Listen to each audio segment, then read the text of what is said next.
Hey everybody, welcome back.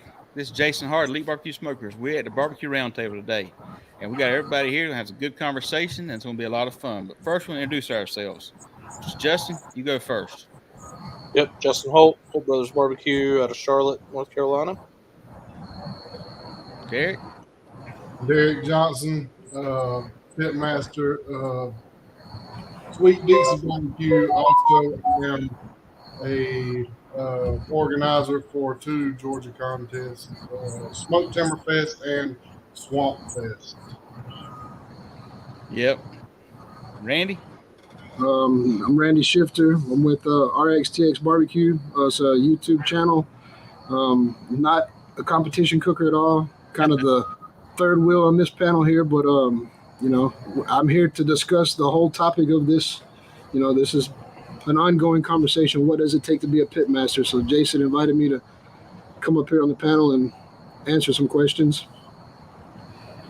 yeah. So we're gonna have some conversations tonight and kind of get into a little bit different stuff. And we brought some Randy in here to continue conversation on that kind of I was part of on Sunday. But before we do that, we're gonna have kind of a little background story. One of the things we like to do in here is kind of talk about the background of barbecue. And Derek, I'll let you kind of start this one off here about kind of what your foundation was. How'd you get into barbecue? Before we really get into the questions and answers of that side of it, how'd you get into barbecue? Man, I got into barbecue just, chilling at the house, cranking up the Weber kettle and, burning and turning some meat. And I actually I'm in the construction business also. So I actually had Ace Hardware give me a Traeger billet grill almost 3 years ago.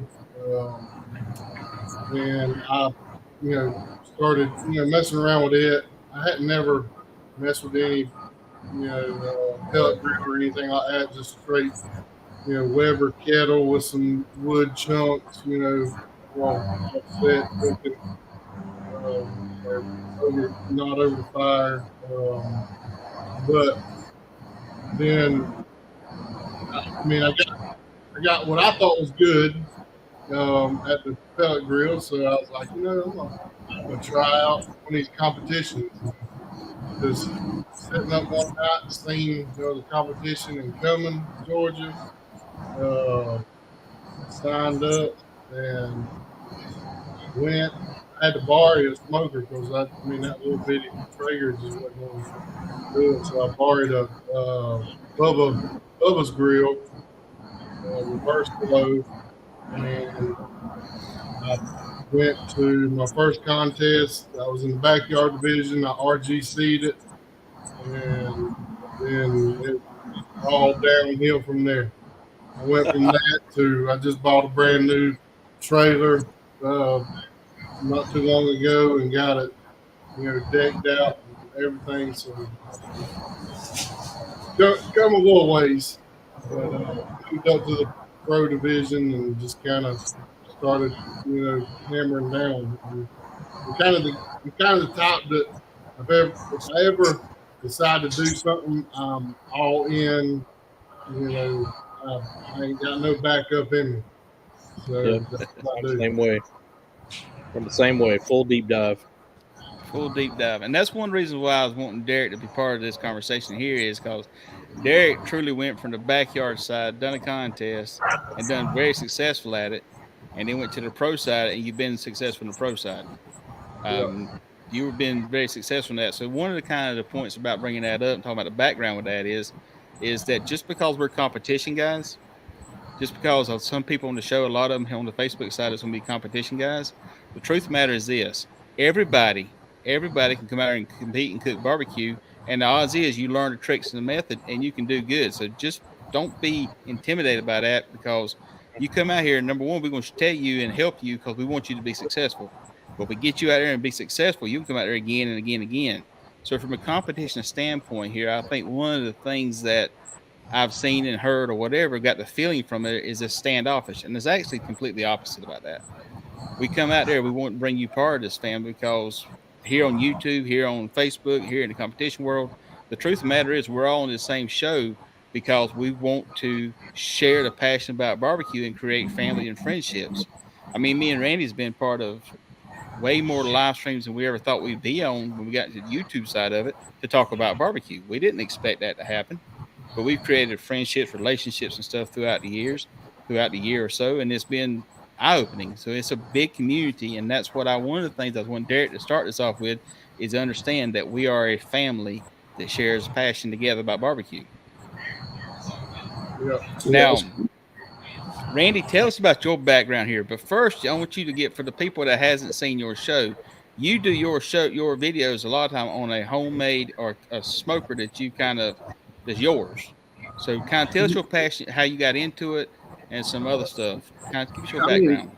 yeah, I mean, I've been barbecuing my whole life. You know, that's what we do. But you know, I'm a certified AWS CWI. I'm an NDE guy, man. I'm a level 3. I do ultrasound, X-ray, you know, mag particle penetrance. So I'm in the welding industry now for almost 25 years. So you know, like this pit behind me, I built this pit. It's kind of a monstrosity. It's a reverse flow smoker, but it wasn't until we got the YouTube page, Chud's Barbecue Pit Masters, going that I actually decided to take this to social media. You know, this is just something I've done for my family forever. And then once we got involved with that, you know, we got in the community, which, you know, look at the chat. This is most of my people right here. And we're all YouTubers, you know, and it's a tight knit community, and it's, you know, and so that's, you know, kind of my start and how I've done it. I've never done competitions, so like I said, I'm kind of the third wheel in this crowd, but you know, we're trying to get it. But you know, the whole topic of the show really that I'm here to discuss, because y'all got all the competition shit covered, but the whole topic, you know, I'm here to discuss is more, you know, what makes you a pit master. You know, that's the whole thing that we're arguing slash discussing over on Facebook. Yeah. So, one of the questions we kind of got in there was on actually before we do that, Derek, talk about the contest you got coming up here in Georgia. And in that same conversation, you went a last year about the locals coming out and competing. So give us a little bit of background on that. So we last year, I live in Baxter, Georgia. Last year, the chamber of commerce came to me and was like, "Hey, we've seen all this stuff you've been posting on Facebook and stuff like that about you know, barbecue competition. We'd like to do one, and we'd like to, you know, center it around or put it in the center and then build a festival around it." So I was like, all right.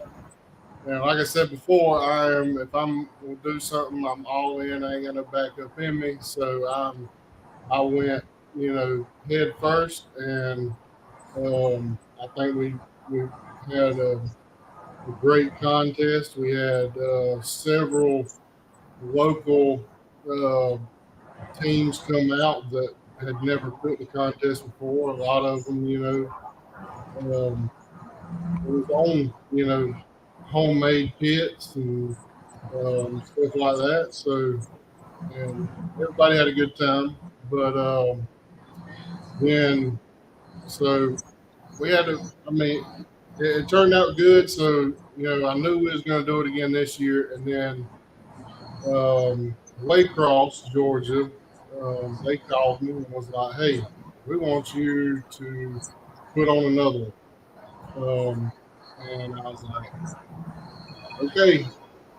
And so I jumped off in it feet first too. So we got one that's coming up in March 31st and April 1st. Um, it is part of Swamp Fest, which is a festival that Waycross has had for, I think this is the 17th year. There's thousands of people that come in for this event, and we're gonna add some barbecue to it.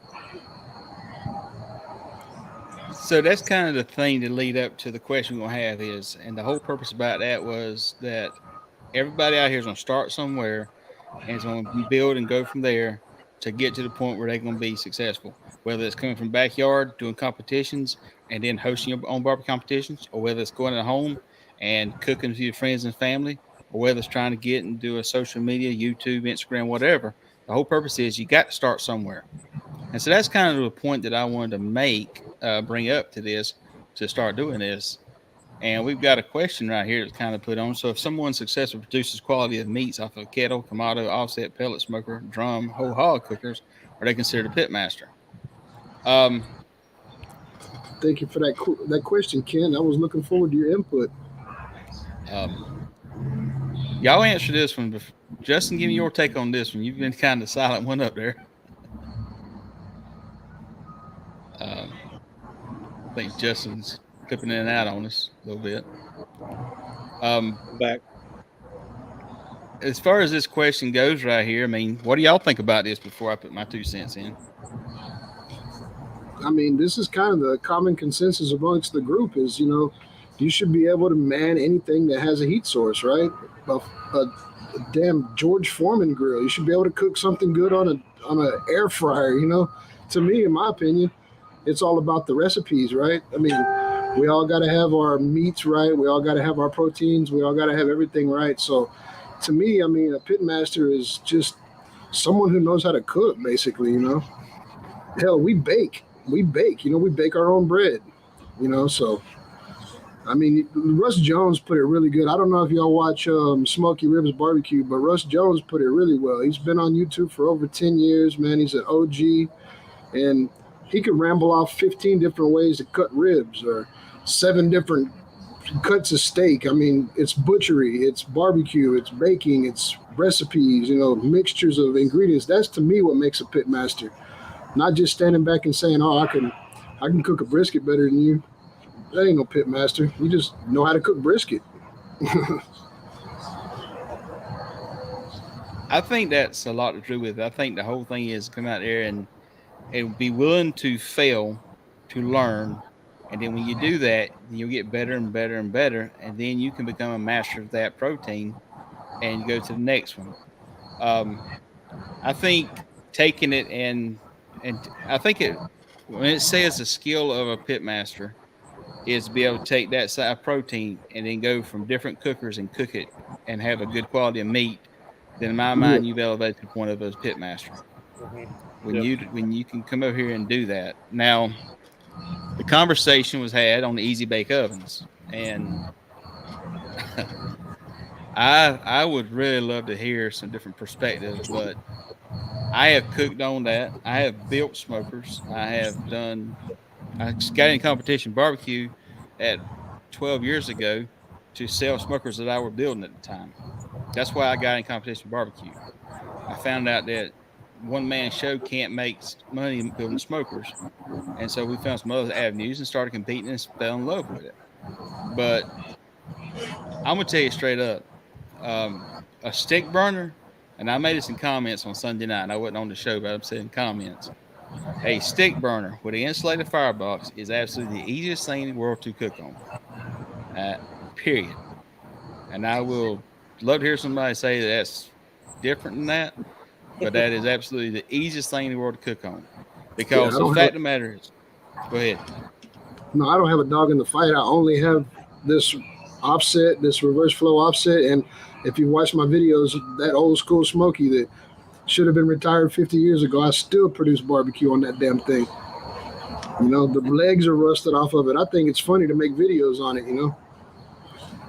But hey, competition, I don't know. I've never been in a competition. I don't know what my proteins would stack up against anybody else's that has a, $40,000 rig and is doing this shit for a living. I don't know what it would stack up against it as, but I know that everybody has a plate and it forms a line when I barbecue. So the $40,000 rig. So one thing I'll kind of say, and just the truth about this, is that yes, that might be those expensive rigs, but there's a lot of them doing expensive rig, cooking them on 55-gallon drums. Yep. one of the biggest reasons why we get the expensive rigs is to sleep, quite honestly.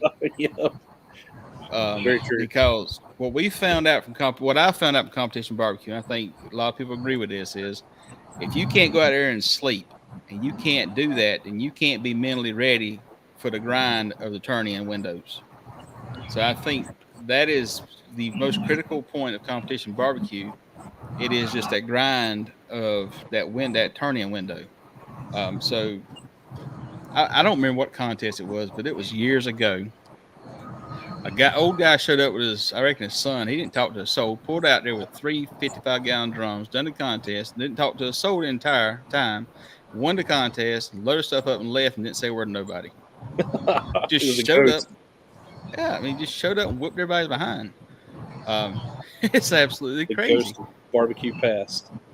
I mean, it's insane. But so I do a lot of cooking on my videos on pellet smokers, and I love them for the simple fact is that they're convenient. I can come out there, I can turn them on. It's got the pellets in there. I got to load them up and all that stuff. It's easy. It's convenient for that. From the startup standpoint, there's nothing out there easier from a startup standpoint than a pellet smoker. However, one of the things about a pellet smoker is you got that firebox in the bottom of it, in the very center of it. If you ain't careful, you can ruin some meat doing that because it is such a direct heat source right there. So it takes its own little things. But y'all give me some y'all's points in here. I don't want to hog the show. I'll tell you, for me, go ahead, Derek. I believe pellet smokers has brought more people to barbecue than anything else. I mean, just like me. I mean, I've been grilling and cooking and all this my whole life, but I never really wanted to try, I guess, or never. I didn't have a stick burner, that I could go and get. I had that, Traeger and started it up, and I feel like I mastered it. And I went from that to the next thing, and then to the next thing. I mean, just like I said, when I got started, I started on a pellet grill. Then I went and had to borrow Bubba's grill, which is a big reverse flow stick burner. And I had to learn how to do that, and then now I cook on drums. So, I believe, that Pellet Grills has done a tremendous job of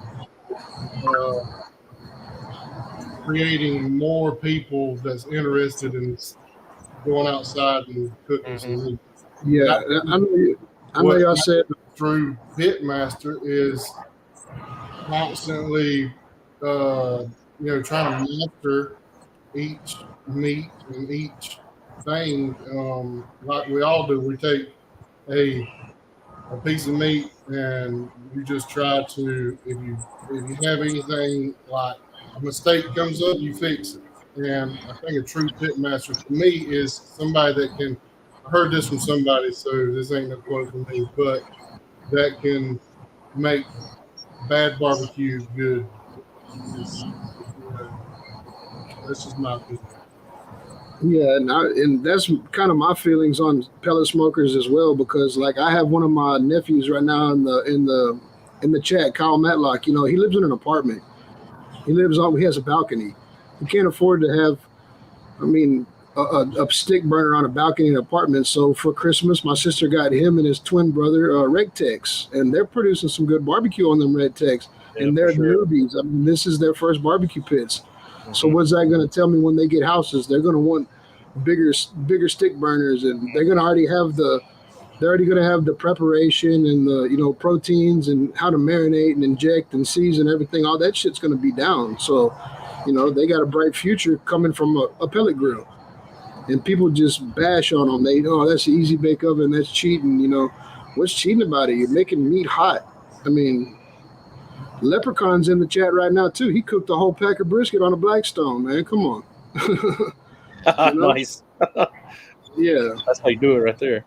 That's That's what the I'm same thing saying. for me. I think that whatever you cook on is whatever you cook on. If it's a pellet grill, if it's a PK, if it's a thin metal offset from Walmart that's only going to last 2 years, if you're able to master that, whatever it is you're cooking on, and produce good food, then I think you're leveling up to be a pit master at that point.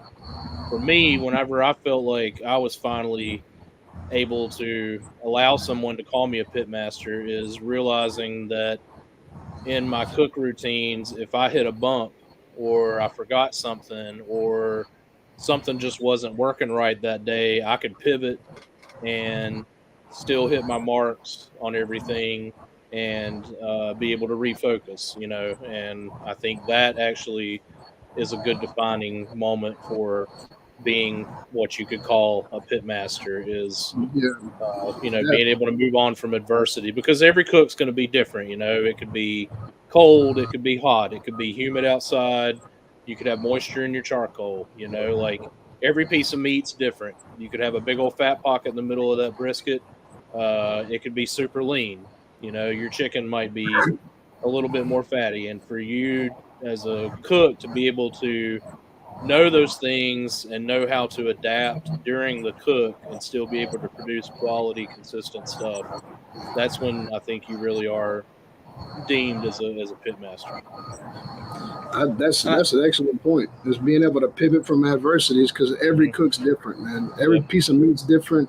Every stick you throw in that fire or pellet bag you dump, and it's raining, or if it starts raining in the middle of a cook, what do you do? Yep. That's an excellent point. and I think that's kind of comes off from one of the things that from competition side that we've learned over the years. It is that we go to different areas and cook, different places and cook. And so if you're cooking here in Myrtle Beach on the coast and you're at zero sea level, it's gonna cook one way. If I go over to the top of the mountains up here and I'm at 4,000 feet elevation, boiling point's different. Everything's gonna cook different. If you get Yep. to a high humidity in there, the weight's gonna be heavy and it's gonna push the air down and it ain't gonna breathe as easy. So I mean, there's a Yep. lot of factors to get into it from that perspective, from competition side of it. But, but Yeah, I'm over here on the east side of Houston, man. So we deal with rain constantly. I can't tell you how many times I go throw a brisket and two pork butts on it, and it starts downpouring. Now I gotta keep constantly feeding that fire, just to keep it up to 275, 250 degrees. yeah.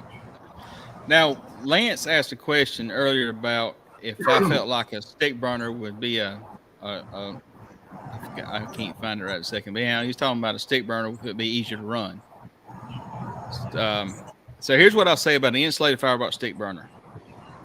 When I do a competition with this, when I was doing competition stick burner, the guys out there doing competition now with Jambos and Outlaws and stuff, I cook brisket, 4 butts, 3 or 4 racks of ribs, 32 or 16 to 32 pieces of chicken, whatever's going on that day.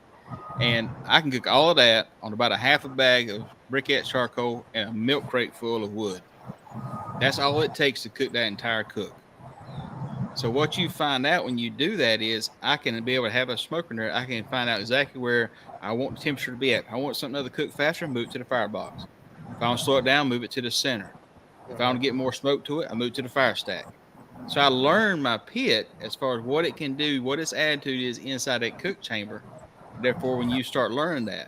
But as far as temperature management, an insulated firebox, I did a contest at a church here years back, and I had a propane tank home built smoker I had not insulated, and I went through a pickup truck full of wood because it was cold and I couldn't get nothing done.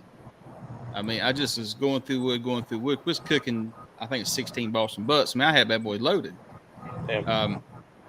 Ended up going to the Harbor Freight and getting some welding blankets and starting covering it up just something to maintain temperature.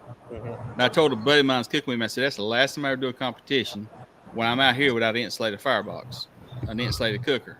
And that's kind of when we started building our smokers. But by having it insulated, it takes the elements out of the equation.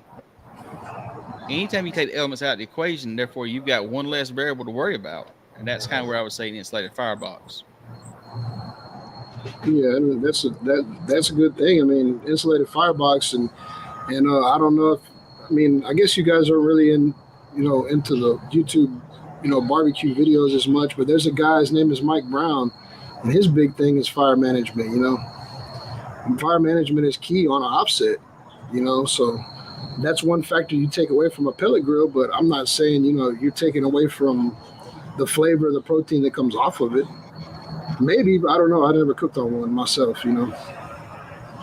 I think I agree with what Derek was saying. It's a great step into the world of barbecue for people that probably would not have before because their buddy at the office, used to have Weber Smoky Mountain and never could get it working right and ended up selling it on Facebook, and oh man, you got to learn how to do this with charcoal and you got to learn the snake method and like all of those things that people see on Facebook and YouTube and all the stuff that starts, with the introduction of temperature controlled remote pellet grills, it just gets people into barbecue easier and quicker, and they don't get frustrated and they don't get discouraged, and potentially, they can keep using it or upgrade it, or they end up going the route that most of us have gone. And I didn't start from a pellet grill; they weren't even really a thing when I got started. But now I'm sitting in a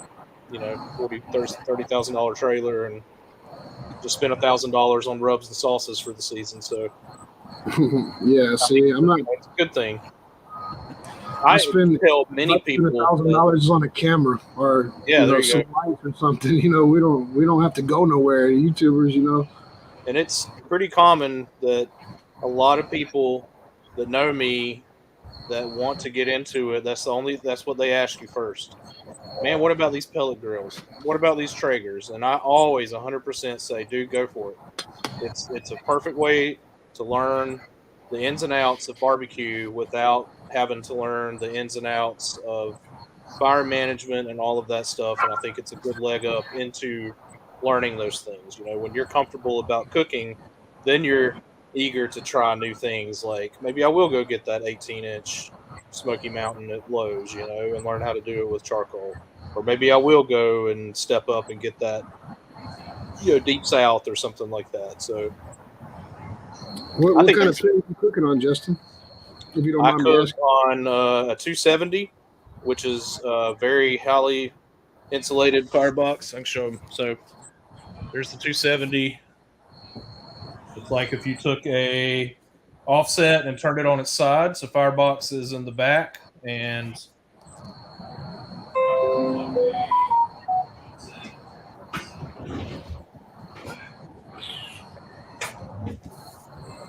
all right, so racks are inside. It vents out the rear. Firebox is down underneath the baffle there, and it does like a convection type cook. And then I've got two drums as well, and that's what I cook chicken and ribs off of. But that 270 will sit for a day and a half on a load of lump and some wood because it's so insulated and it does so well managing fire and managing the airflow that you could almost call it an easy bake oven too. I don't run any gurus or airflow management or anything on any of those. Yeah, like I said, that competition world, that what you just showed me right now, man, that's foreign to me. I mean, I guess I couldn't be considered a pit master unless you showed me how to use that thing. Nah, it don't take much, man. I mean, give me a stack of cinder blocks and some charcoal, and I'll build a pit out here and I'll cook something. But I don't know if it's competition worthy. I know what temperature to cook it to. I know how to season it correctly, so I'm halfway there. There you go. I feel like good barbecue is good barbecue, whether it's through a competition cook or whether it was cooked on a cinder block pit or it was cooked on what they call an easy bake oven. I think good barbecue is good barbecue, and I feel like that we all. Just like I said a while ago, I feel like the pellet grills has brought more people to barbecue, whether it be competition, whether it be backyard or whatever, And I feel like, just like with anything, I feel like this is an addiction, and we wouldn't be sitting up here at 9 o'clock at night if it wasn't talking about it. And I feel like a pellet grill is kind of like a gateway drug. It is. It gets you going, and then not saying that you ever really put it down, but it gets you in the door. And that's funny. I feel like and that should be a thing. yeah, and talking about like fire management. Like I cook on drums now, and fire management and everything else on those drums is a whole nother monster. It's you got to control your fire. You got to control how much grease is dropping in the fire. You got to or you'll burn it up, or you'll have it having a bad smoke flavor. And well, no, I feel like there's many ways to skin a cat, and not to say one's wrong or one's right, but I think there's just many ways. Everybody's got a way. You see the comment that's highlighted right there. If y'all get a chance, go check out Mike Brown on his channel, man. That to me is a pit master. Mike's a pit master. Mike can cook on he built his own pellet smoker. He built his own, I think he's got a 250 offset that he smokes on. Dude makes sausage. He can make ham. He can brine anything. To me, that dude's an all-around backyard pit master, man. And that's kind of what I compare myself to as well. We make sausage. We know our ways around a cut of meat. We can chop down some ribs. So that to me, that's what it's all about. I don't know why you have any business calling yourself a master. None of us are masters at anything, Pit attempters. I made the comment on Sunday on Uncle Dickie's show. On Saturday on Uncle Dickie's show, I made the comment. It's like calling yourself a kung fu master, man. Somebody might whoop your ass. Call yourself a master. I think. Well, I think that if you master your cooking technique on your smoker, then you've mastered that pit. I think if you can go and do multiple pits and cook on it, then you can become a pit master on there. The truth of the matter is that pretty much 95% of people out there started on a little Weber kettle grill. I guarantee you, pretty much most people out there started cooking on Weber kettle grill. They want to cook hamburgers on the grill. And they done it. Now I got the 10-inch, the little bitty Weber. You know what I mean? Yeah, man. Yeah. The one you got to crouch down to. Yep. I done a steak cook on a little 10-inch Weber one time. Went and bought it. We didn't know I was going to do the competition. Went to Lowe's and bought it and brought it back there and done the contest. I don't think I done very well, but my point being, you done it. But I think that the situation, get the conversation of basically comparing that to like a pellet smoker. Whereas a little Weber grill, it does take some knowledge to learn how to get a hot zone, cold zone, and how to do a fire management on it. Whereas a pellet smoker, you can come out the gate and tell that computer what temperature to be, and most of the time it'll stay there. And it'll do that. So I think from an introduction standpoint, I think a pellet smoker is great. Now, what was the most smokers? The YCs, the mailboxes, what they called? FYCs? Is that what they were? The stainless steel mailbox looking smokers was the FYCs? They were out about 10 years ago. Anyhow. I'm not sure, man. I don't know what you're talking about. Well, they were basically this Trey's guy with Smoke Me Silly. Not Smoke Me Silly. Sweet Meats. Trey's got it. Anyhow, there was a if I'm not mistaken, was a pellet smoker, and it was just cooking out forever. Who's the barbecue rub stuff here? Butcher's Barbecue. Mm-hmm. I seen him at the Jack that year. He was doing it on the pellet smoker at the Jack Daniels. And he's been doing this for a number of years. Yeah, he was on a pellet smoker on Barbecue Pitmaster's show. That's probably 8 or 9 years ago now, maybe 10 plus. And he's on there talking about the exact same things you're saying. I can concentrate That's on what other it was, stuff. Frank. Yeah, okay, I know what you're talking about. Yep. It was Old Hickory. Thank you. But years ago, man, them things was out there competing, and you couldn't even touch them bad boys. Yep. And you also got the cook shacks out there. Yeah, I'm telling you, they were just crazy. And now, they kind of, I wouldn't say fell off, but fell out of favor. And at that time, everybody's going with the cabinet smokers or gravity feds. You had the stumps, you had deep south, you had these gravity feds coming out there, and gravity feds is basically is an oven in a sense. You got the fire coming in the bottom of it, and then they were doing it. And then you had Old Colony out of North Carolina up here whipping everybody's behind. As he go over here, start everything on a drum, wrap it up, and put it in the cabinet smoker, and was finishing it off in the oven. And he showed up, and you just want to pack your stuff and go home. But he was hot. Him Yep. and Smoke Monster, man, they were just Yep. hot. Yep. But they learned. But the thing about it is, they learned what techniques work for them, and are able to take it and do it and compete with it. And they were Yep. very Be successful consistent with it. with it too. And I think that goes the same thing with what you're cooking ribs right now. If you can take it and be consistent with it, then the sky's the limit what you can do. But you got to experiment. You got to learn it. And I say honestly, that, that's the only reason why I don't have a pellet grill right now is because my wife told me I can't buy anymore. I've got probably 4 vintage Weber kettles. I've got both sizes of Weber Smoky Mountains I ain't touched in a year. I got pizza ovens, all the stuff out here, Blackstone, PK. She's like, don't you bring another damn smoking object of any type home. And I was like, well, these pellet things, man. Nope, I don't want to hear it. We ain't got room for it. So I need to thin the herd. Maybe I can add one in if I call off a little bit there. Does anybody's wife not say that though? Like, don't bring nothing else up here. Honey, I already had that.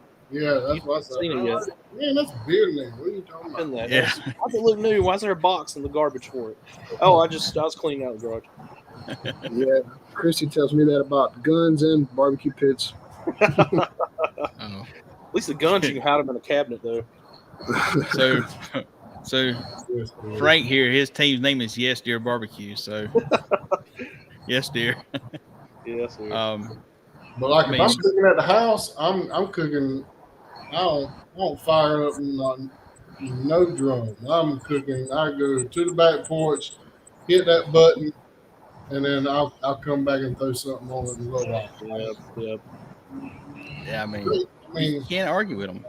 Now, I will say, I think the thing that's changed, I wouldn't say at barbecue, but the thing that's changed kind of cooking on outdoor. It happened about two or 3 years ago was when the Blackstone came out, the flat tops. When they started to commercialize that at Walmart and they got the Flatstones out there, they started cooking on them. I think that introduced a whole different group to cooking outdoors in general. Because they're doing things that you could do on a smoker or grill with a cast iron pot, but you couldn't do it without having that attachment on there. Now I know I got my Recteq and it's got the cast iron skillet inside it, and I love it. It's great. But the Blackstone's that square surface, it just done something different to the whole process out there. Yep. everybody become a hibachi chef after the Blackstone. Oh, really? There ain't nobody out there that can cook on a Blackstone and not ting them things around just a little bit and imagine you being a hibachi chef. What's up, John? Yeah, no, I love my. I don't even have a name brand Blackstone. I have the Sam's version of it, but I still get out here and make breakfast on it and fajitas and smash burgers and everything. You know, sometimes I don't feel like firing up the outfit. Oh man, I built my smoker because I was thinking that I could build my stick burner. And if y'all see my videos, see that big stick burner behind me on most of the videos. And I was thinking I was saving money building it myself. I did. Nope. I could have went and bought a Jambo. Damn. I enjoyed building it though, but it wasn't cheaper. If I ever get on one of these, giveaways and I win like a, whatever, a pellet grill or something, if I win one, I'll definitely do some videos and give it a shot, man. I mean, I'm interested in the ability to bake on them. I mean, I've seen Jason's videos where he makes like cinnamon rolls and shit, man. That looks incredible, you know? Yep. Not that I couldn't do it on this pit behind me, but it just looks so much easier. You know, I do a come out lot of with the and SCA circuit, the steak cook-off, and you'll see a ton of those smaller pellet grills out there specifically for ancillaries for baking. And right. they'll do them with dessert type things, or turnovers, or savory stuff, and that's what you hear from everybody. It adds some good flavor, but it's a predictable cook, and it's easy to transport, and there's no mess to it at all. And they're not even making barbecue on it. They're not cooking steaks in it. They're doing it for their ancillaries all the way. Yeah, to me, I mean, basically, I'm a YouTuber, man. I'm not in a competition, so it's got to look good on camera. That's Mhm. when I cook something, it's got to be an entertaining video. If I'm gonna get the views, and I don't do this for a living. I don't care if I never get monetized. I got a good job, but it's just fun. It's fun part of being part of all this shit. I mean, look where I'm at now. I'm just chilling out with y'all on YouTube, bullshitting about barbecue. I mean, how much better does it get? Nope, not any better. Unless you're talking You about got, fishing or something, and then you're into yeah, it. see, Yeah. Talking about fishing. yeah. I'll show y'all a new brisket slicer I got. I'm turning virtual background off. I got a new brisket slicer right here. Oh Lord, There you Uh-oh. go. I got like, I think I cut my brisket. that'll cut You it. gonna kill Bill some brisket or what? How far across from the table are you going to be trying to cut on now? He's at the Yeah, table. Bam, bam, bam. I can't get to it. yeah. I'm starting chopping my brisket here. I Got like a mentioned katana. I mentioned hibachi chef, and you brought out the samurai sword. Yeah, I know. That's what I thought about it. When you said that, I'm like, oh shit, I got a katana right here. Now, what I really got to see you do is throw the flat in the air and chop, chop, chop, chop, chop, and then you got a bunch of slices land perfect on the all the way across in the box already all jus. We'll try that, but there ain't gonna be no wagyu brisket. I promise you that. Hey, Walmart so brisket all the way. is anybody gonna be at the Houston Livestock Show rodeo in February? We had some I guys won't that we be. know that was Yep, going there I bet last year, but Carrie will they be there. didn't. He said he's not going this year. Yeah, It's a very expensive contest. yeah, we're going up there. We're going up there with Uncle Steve Shakes. I think his team's Lotus and Dove. We'll be up there the 23rd, 24th, and 25th, I believe. Ken will probably correct me if I'm wrong, but I'm looking forward to that. Yeah, it's probably a fun contest.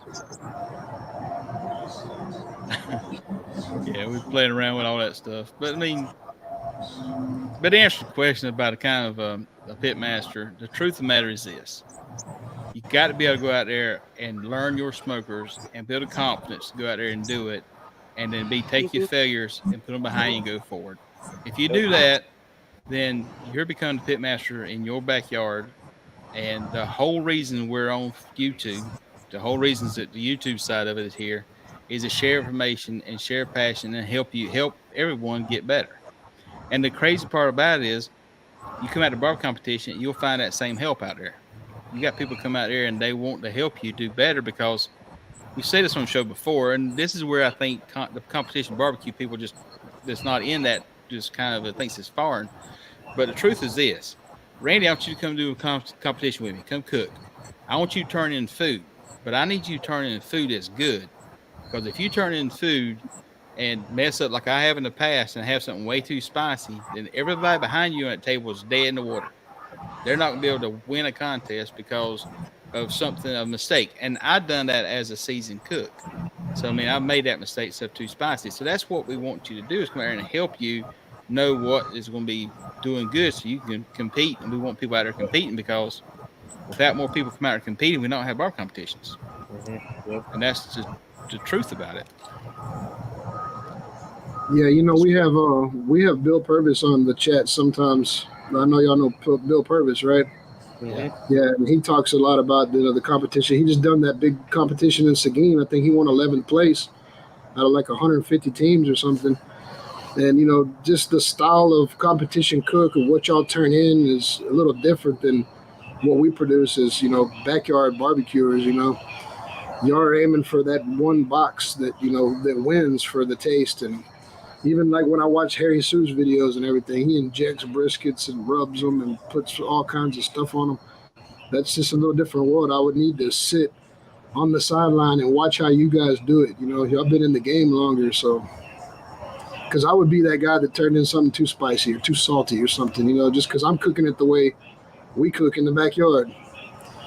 Some Uncle Steve smoke bomb on something, that is ready to roll, baby. It takes a little getting used to for sure. And Yeah, ain't nobody you'll got see a timer. It's done when it's done. If we sit here and drink beer till 1 o'clock in the morning, it's done when I say it's ready. Yep. Yeah, that takes it. Timing, time management, and predictability, and finding that common, simple balance of flavors and spice and umami and all that is a hard thing to get used to. Like, I came into it as a Carolina guy, and I was like, well, hell, I'm competing in North Carolina. People are going to want a lot of vinegar in the sauce. They don't want a lot of vinegar in the sauce. I'll tell you that. Yeah. No. I mean, that ain't how it works, and for sure. So, you learn little things like that as you go. But I'll say honestly, I don't eat a lot of competition style barbecue. I mean, if I'm at Christmas, if I'm cooking a brisket, it's probably the same way Randy makes a brisket, and it's salt and pepper and garlic, and it sits and sits and sits, and it's going to be super That's good it. when it comes off, but it ain't going to win no contest, But I mean, the last thing I'm gonna eat at home is competition barbecue, with the Yep. exception of brisket. With the exception of brisket, I'll use it. But if I told you what, well, let me say this: so I take brisket, got competition leftover, was Wagyu brisket, and I come home, it makes a heck of an omelet. It's probably the most expensive omelet in the world, but it makes one heck of an omelet. Just put some gold flake on it, man. I mean, seriously, Caviar. we take it and make burgers with it. I mean, all right. Come on, Wagyu burger man. You gotta tell us a secret here. What's the way to make the best Derek burger? Man, I mean, Joseph's the one that makes. I just eat them. I mean, he told me to eat as many as I wanted, so that's what I did. And I'm a big guy. It takes a lot. I had some of them burgers in Savannah, man, and that's one of the best ones I ever had for sure. And my son had one too. Melt in your mouth. They just melt. They were. So and my son had one, and he said, "Daddy, how come your burgers aren't that good?" And I said, "You don't walk home, you little shit. Like, what are you talking about?" Do y'all cook fish in the competitions? I've never done fish in a competition. No. Yeah. Close thing I've done fish on would be Low Country Broil or shrimp and grits style stuff. Yeah, that would probably be I have closer seen that to it. In ancillaries. No, that's what? That's not true. I did do a South Carolina Barbecue Association Friday night. I'll usually have something called Anything But, where you do anything you want besides barbecue. And I did do a shrimp and grits. And I cooked the shrimp on the Blackstone, and I made a big old pot of grits, and I made some red eye gravy. And I think we came in maybe third or fourth in it, but people were pretty happy. But and somebody was talking about don't waste Wagyu by making burgers. It was the trimmings. I mean, it wasn't like we took a whole. Everybody grinding up a whole packer, right? Trimmings that we ground up and made burgers. It wasn't like we took went out there and got a Wagyu brisket just to grind up and make burgers. But it was good. Later, Mike. That's my boy Eric asking that question. It's another YouTube guy. You can catch us at 8 o'clock on Saturdays on Uncle Dickie's. Let me shameless plug that show real quick. Hey, listen. There's a lot. There's a lot of shows out there that talks about barbecue. The Goodfellas does theirs on Sunday night. Isn't that Sunday right? Night. Yeah. Sunday night. Sorry, mine's just going blank right now. But just the passion about barbecue, the family and relationships we have with this here in the community we got. Y'all go out there on YouTube and just watch these live streams. Go on Facebook and watch them. Atlanta Barbecue Store's got one on Monday nights. They do theirs, and that's a really good show what they put on there. So I mean, that's the whole thing about it. Just go out there and just share your passion with everybody. That's what we're all doing. That's the crazy part about it. Yeah, Nah, we man, Talking about like the difference, in backyard and competition. You're probably the smartest one by not doing competitions. Like in competitions, they eat you up, and Yeah, there you go. True. So Well, I'm gonna have to dip my toe in it eventually because that's been brought up to my attention. You can't be a barbecue pit master unless you do competitions. You're like, shit, I guess I got to do everything. go tell them to fly a damn kite. That's I'm gonna right. tell you. I wish I knew more about YouTube than I did about competitions sometimes, because Lord Save knows yourself $60,000. I have sunk some money into competition to give it to 6 strangers that I'll never know and have them tell me if it's good or bad. Well, Derek, at least you got to start backyard. I didn't even know what backyard was. We just went I done straight into one. pro for meats, and I then done somebody was one like, and "Why it didn't was you like start backyard?" I was done like, "What's one and backyard?" said, "Oh, I'm gonna move up to pro." Yeah, He done one in RGC that Justin, just one in RGC contest. I think you Then officially he have went to to move pro. up after that. If it's your first rodeo and you rope the cow, then you're hooked. But I will say this about competition. Where I started at a long time ago, and the information out there right now, you can come out there and you watch YouTube videos and see this information out there.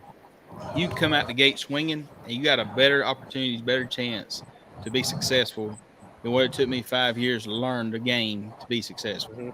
Yep. So there's a lot of stuff out there, but the most expensive thing you ever get is that first trophy. Once you get that first trophy, hell's bells, baby. Yeah, that's just sounds like another addiction I don't need. You'll meet the very best people you ever met in your life.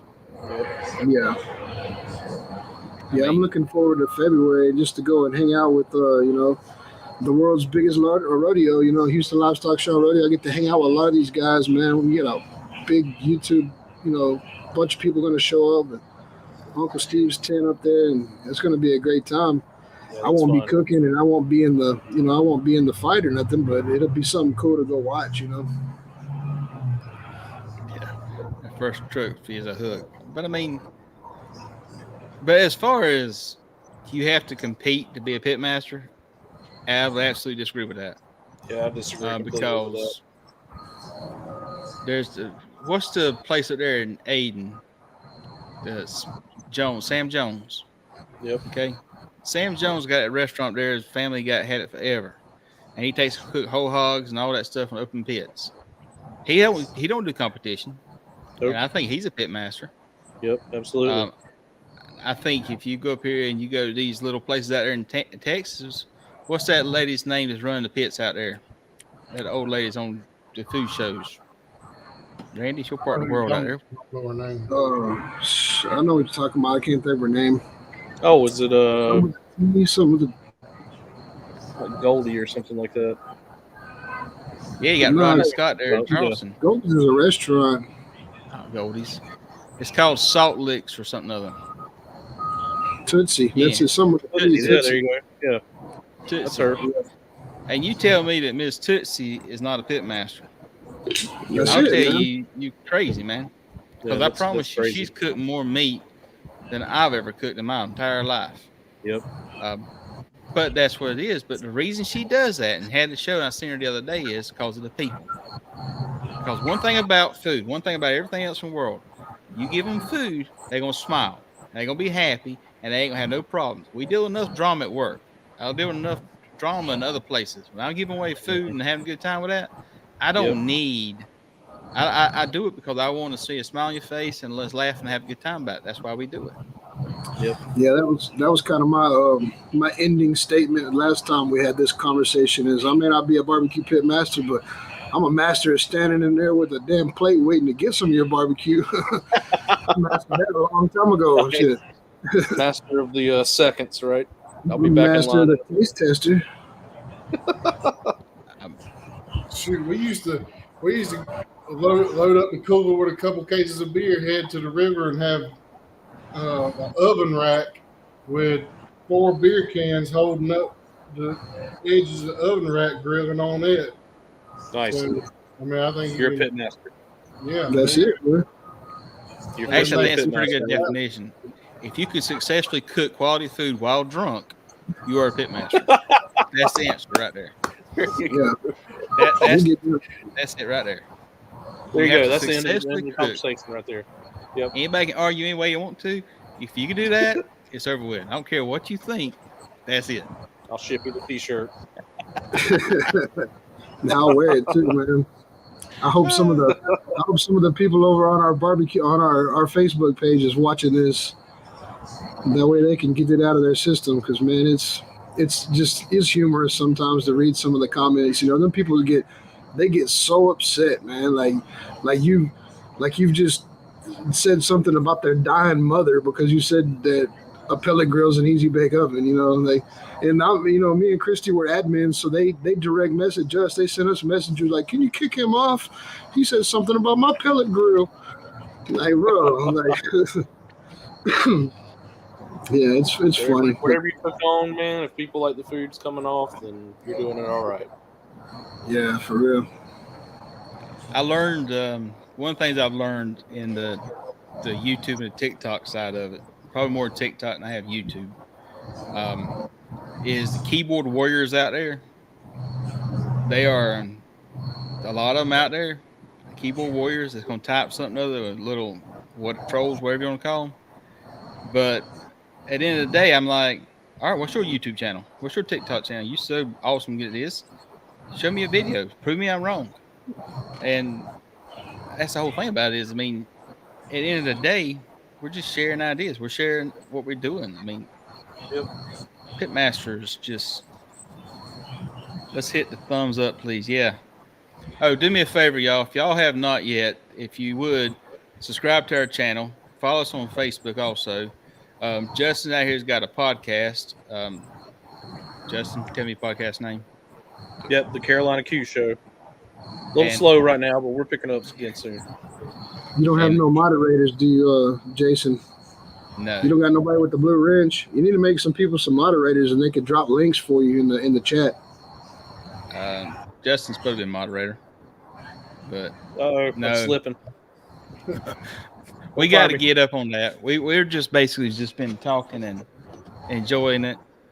You want to make Christy V a moderator? She's like the world's fastest fingers when it comes to typing. Nice. She could drop like 7 links to my one when I'm moderating somebody's channel. I don't think she's still on here, is she? She's in there on the sofa watching it. That's my girlfriend. I'll make you one. I got to do that. So you don't want me to. I talk slow. Man. I type slow. I mean, I just talking about keyboard warriors. Last time I got on a show, somebody was talking about how slow I talk. So, I mean, it's like because I can help it, you know. I mean, just doing it on purpose. I mean, but, yeah, I'm gonna have to get some of my sheet metal guys to bend me a replica like case for a barbecue pit. And I'm making an easy bake oven. It's said and done now. I'm gonna do it. I'm making a pellet grill with a replica easy bake oven mold on it, you know, just to trigger some of these trolls. God, Derek, you remember doing that contest in Cummins last year? I think it was the last contest, wasn't it? And that guy Moses brought that ostrich out there. We ended up cooking that ostrich. Remember that? Yeah. Oh Lord Almighty! God, that was crazy. Yeah. Big old Derek's time he talks slow, brother. Hey man, I can't help it. I'll be watching the show and I'm trying to comment on it, and y'all done change the topic by the time I get through with my topic. We'll go a little slower for you, man. Sorry.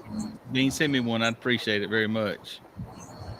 I'd love to have Slow that. down for Derek. That's our new hashtag. Oh man. Send you a so light bulb. What is y'all's next competition? maybe work will take me up near y'all, and I can drop in and say hello. I I'm gonna think try to get into sipping swine in Lawrenceville. That's my personal. My first one will be, we got Georgia Steak Championships in 2 weeks, and that is in southwest of Atlanta, Carrollton, Georgia, almost at Alabama on 26 or something like that, 20, whatever goes over to Birmingham from Atlanta. That's Nice. that's the last weekend of this month. I think Iron Station's probably to be the first one that I'm supposed to be trying to get into. So that's probably, what is that? That's the end of February. Yeah. Yep. So how does that work? Do you have to be invited to these competitions, or do you pay money to get into them, or is it You have to you basically go online and find out or Derek, tell us how you get into the competition. We just go online, sign up, and come on. Pay your money and come on. You go up there to kcbs.us or the Facebook page, and you'll find the application. You can fill out the application, and you have to pay entry fee. Entry fee ranges from $250 to $300, whatever it is, and then you come there and cook contest. But that's how you basically sign up to do it.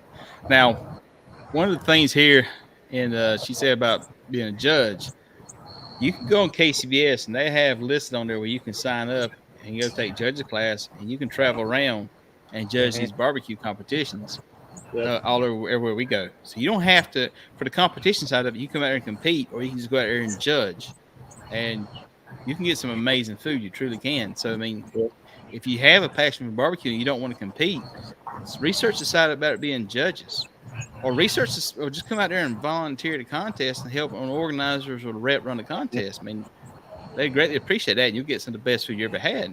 But or come find me at a competition. I'll give you more barbecue you want when I go home with you. Same thing with the steak side. That's my nephew Kyle. He'll say that he'll come make a road trip. Especially down in Texas, there's a ton of SCA contests around Texas, Oklahoma. Their judges classes are like $60. You sign up, get certified. You can judge as many as you want. I mean, you'll probably end up eating the equivalent of 3 whole ribeyes across a contest. You know, if you do ancillaries, you get to taste all kinds of stuff like that too. So, and those are good steaks. I ain't gonna lie.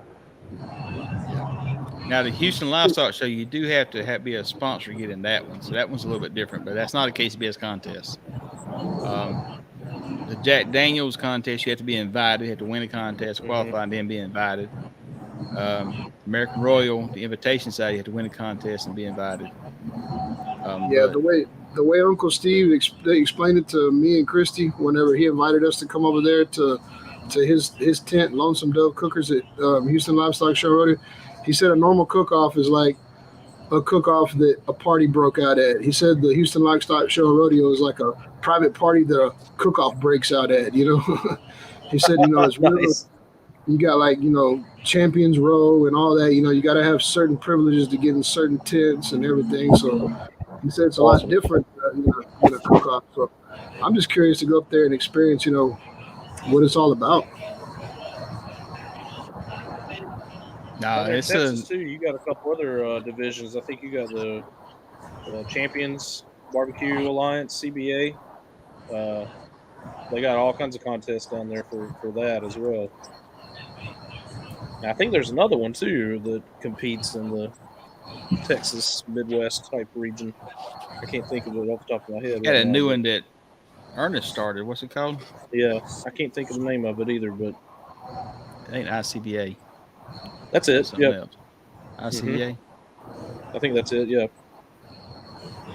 Hey Randy, tell us about the video you dropped this week. What you got coming up this week. I mean, the one that I just dropped right now was the that pork tenderloin. I injected it with some hot sauce and cut it up and made seen that one. They made a tenderloin. Sliced up some apples real thin and put bacon and ranch on a Martin's potato roll and made a barbecue tenderloin sandwich, spicy tenderloin sandwich. that kind of just ended up happening. I brought back a tenderloin Yeah. from the meat market and told my old lady, I was like, break out the camera, we're making a video. And then we weren't even sure what we were doing until we got going. And we were like, well, shit, I guess we'll make sandwiches. Coming up, I made some briskets for Christmas. I have one vac sealed in the freezer right now. I'm gonna defrost it and take some of it out. And I'm making some like Texas style, kind of like the French bread, pastries. I'm making a basically like a brisket fondue in a pastry. So that'll be the video that I plan on shooting this weekend. But it's just whatever happens. We cook. We may make a short. We cook something, make Philly cheesesteaks, make a short out of it. I don't edit. She edits, so I got to kind of talk her into filming, so that way, I can get my editor on it. You got to miss the taco with a shotgun. Yeah, I did that. That was one of my shorts. Man, they're not gonna let me live that one down either, man. They're not gonna let me. I just bought a Taurus Judge, a public defender, and I wanted to shoot it. So I was like, hell, I'll make a short out of it. And I took a Jack in the Box taco, and less than 2 foot away, man, I missed the damn taco. They got a force field on them, man. Yeah, everybody's like, it's amazing how nothing happened to that taco during the first shot because I had to shoot it twice just to blow it away. But I was looking through my phone, and I wasn't looking at the gun. I was looking through my phone, and I missed that son of a bitch. Nice. Yeah. My thing is to keep it entertaining, man. I try to shoot something in every video, and it's like my Easter egg, I try to shoot, an ingredient or the finished product. You never know when it's going to happen, but I'm going to try to take that 12 gauge and blow something away in every one of my videos. Nice. You had a pistol on your when shooting an apple or something with your pistol, wasn't you? Yeah, I shot that apple. It's because some damn pork loin sandwiches are too good to shoot, man. We only had a limited amount of buns. I was like, we're not shooting all these sandwiches. So go get an apple out of the house. Hey. So with the videos and stuff, I'm just curious, like with the rise of TikTok and Reels and YouTube Shorts. I mean, it's like the shorts. If somebody was getting into trying to do some videos and stuff, would you say they need to look at doing the shorts or just start out? It seems like the shorts are making money, man. There's look in the chat. There's my buddy Uncle Dickie right there. He's gonna poke fun. A lot of these guys right here are our YouTube partners. They're over here watching us, Dickie, don't worry about when I watch this bandana laughs. Derek, the shorts are where it's at. I mean, YouTube's competing with TikTok with the shorts, so once you get monetized, if you get enough views on them shorts, man, you start getting paid. I'm new to the game, man. I've barely been in this since I don't know, 3 or 4, well, about 5 months probably, and I'm not monetized. I don't get no money from it, but like I said, it's not about that for me. It's just about entertainment to me. I get to get on camera and be a clown. Yeah. You're monetized, aren't you, Jason? No, I don't. No, we're just doing it, kind of growing stuff here. What I will say though is, rather than focus on growing that, what I would suggest anybody to do is just to start doing some videos and learn who you are behind camera. Yeah, because it's really different sometimes to talk to Joe Blow through that little camera up there and have a one-on-one conversation with him. And that's what you really got to do for it to be, I think, it to really take off. But once you start getting comfortable with that and start producing videos and stuff, you can take portions of that and do shorts with it, and you can get a lot of subscribers with shorts. And some of them take off. I mean, I've had a few do very well with them. But at the end of the day, they've got to truly, your core people will be your long form content. So, for example, TikTok. So I was doing the little 45-second TikToks. All right. And channel wasn't doing nothing. All right. Just stagnant. So I said, heck with it. So I just started doing the long form videos and a vertical on the TikTok, and it's getting 20,000, 30,000 views off of them. So the shorts make sense and they're great for entertainment, but when you're doing educational, it's hard to educate somebody on the short. Yeah, That's my opinion.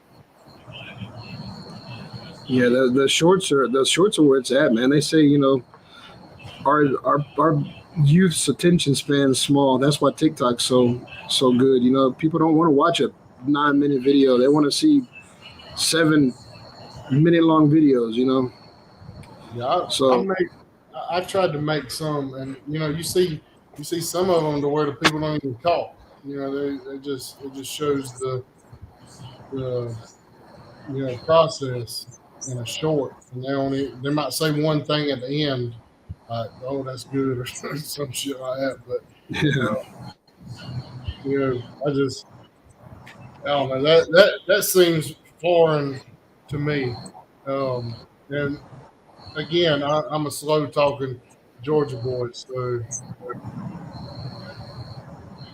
you'd be surprised now. You'd be surprised once you get over because I was the same way. You watch some of my first videos, man. My very first video, I was working at Dow. I was doing a turnaround at Dow, and I cooked 85 steaks for our crew. And that was my first video, and I didn't have to say nothing because I was busy the whole time. My next video, man, shit, I was in there taking shots of whiskey. Like, God, I got to calm myself down. I can't be in front of the camera. Everything I look at, that we film, like, take that out. Like, there's no video left, You got to get comfortable behind the camera. I'm still working on it. But just do it and do it. Learn what editing is, and you'll learn the process. And it'll take you 6 months to a year just to learn the whole process and learn who you are and kind of learn. If you watch the videos that I've put out, and I'm not saying I'm very good at this, but watch my first video to what I'm putting out now, it's a lot of difference in the quality of video. A lot of difference in me talking in the video. And it's just to understand. I started understanding lighting. I started understanding sound. Started researching different stuff. And that's what you got to do. So, I mean, you're not going to come out the gate. Well, your videos look hands down better than mine, man. You do a great job. I would have thought you was on YouTube longer than Smoking Joe and them. You have good editing, good lighting, good sound. It's really important to have good sound on these videos. I found that out. If you can't hear nobody, they're going to click off of you immediately. Yeah. So, I mean, you just got to do it. And I told you this before, Derek, and I think I've said this suggestion, whatever. If y'all want to do a video, let's show up and we'll cook a video. You've been trying to line that one up yonder, Derek, out there in Georgia and stuff, and I'll be more than happy to come out there and do it. And what I think, if anybody ever watched me go through a filming process, what you're going to probably laugh your ass off about is how many times I mess up. And it's aggravating thing in the world is I'll be saying something other. Like, oh my, wait, it says. So I'll say introduction 15 times. I'll use one of them, but I might say it 15 times. But once I'm getting into what I'm doing, the cooking part of it, when I'm focused on what I'm doing, that I don't ever have to edit that much out. It's the parts that I'm sitting there trying to stare at the camera and trying to talk you into watching my video is where I have a lot of issues that I got to deal with and stuff. But that's just me. I've done a couple videos, and I mean, they got some views, but I didn't ever put them on YouTube. I just done, Instagram reels and Facebook reels and TikTok. I mean, I enjoyed it. It was fun. It was, because I got to eat the food afterwards instead of like competition. You only want nothing to do with the food, and you get to be a little bit more creative. But that's just something I'd like to get more into, but along with it's fun once you get into it, though. I mean, if I was y'all are doing the competitions and everything, I'd be filming the whole time, man. Christy would hate me because she'd have hours of editing. Because to cook something as easy as a tenderloin, it takes us 8 hours to film that, edit it. It's not as easy as cooking. You got to try to make it entertaining. But I imagine over there at y'all's competitions, y'all drinking beer and cooking, man. There's probably a lot of good times get not captured on film. Yeah. I know it would be. I know it would be if y'all were filming me over here barbecuing. Yeah. So we've been toying around with the idea of filming some of the cooking that we're doing, but the hard part about it is you're sitting there focused on competition. If you had somebody that was focused on filming you, it'd be one thing. But when you're trying to do both of them, it just makes life really, really complicated. And we're out there at the time we spent the money to do a contest. So we talked about doing some more contests this year, us not competing, just going yonder and just getting some teams and just filming them and just that wants to be filmed and stuff. Talk about with a few people. I think that we kind of need to do. I just think it's got to be a commitment level that me and everybody else got to get involved in. This is something that happens when I get on a panel, guys. So y'all just gonna have to relax. If you read the chat right now, you'll see what's fixing to happen. This is my girlfriend Christy's squirrel. Everybody always wants to see the squirrel. This is Dee's. These nuts is what this is. His name is Dee's. Yeah. Got acorns. Hey, y'all, if y'all don't mind, check out a video I got dropping tomorrow. I'm doing a Southern style chili. So it's coming up tomorrow morning, I think about 11:30, whatever. Check that one out. That'd be a pretty neat one to. Jason, I'm going to watch it, man, but I hope you're ready. If you put beans in that chili, I'm going to call it a stew. It's called a Southern chili, my friend. I got the Texas chili on come out. I would take a chili video, too. Nah, I actually shoot a can of beans. I'm like, don't forget these, and then take out that shotgun and blast the beans. You don't put beans in chili down here in Texas. Yeah, but see, I need something other to have a little more meat to it. I don't just put it on hot dogs, you know? Yeah. Oh, burn. I like it both ways. I just bullshit. It's fun. I'm just picking, man. Cosmo made a name. Self-recording live. Yeah, that's true.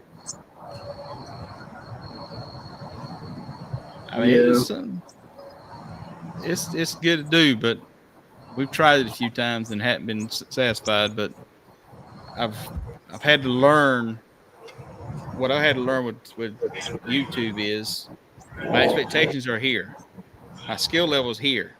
I got to figure out how to get the two to meet in the middle. Does that make sense? What I want to be is up here. What my skill level is here, so I got to kind of get it where I can do the best I can.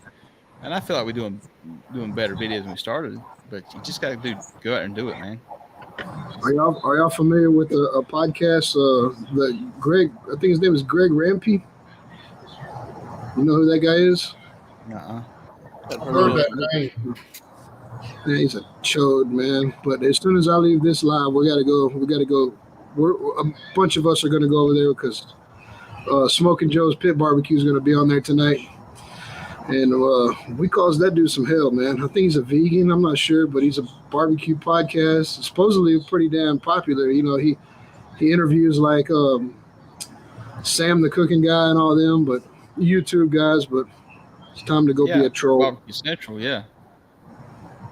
You know show, yeah, I know that. Yeah, I've been on that show. Yeah, Greg Rampy. Yeah, I've been on that show years ago.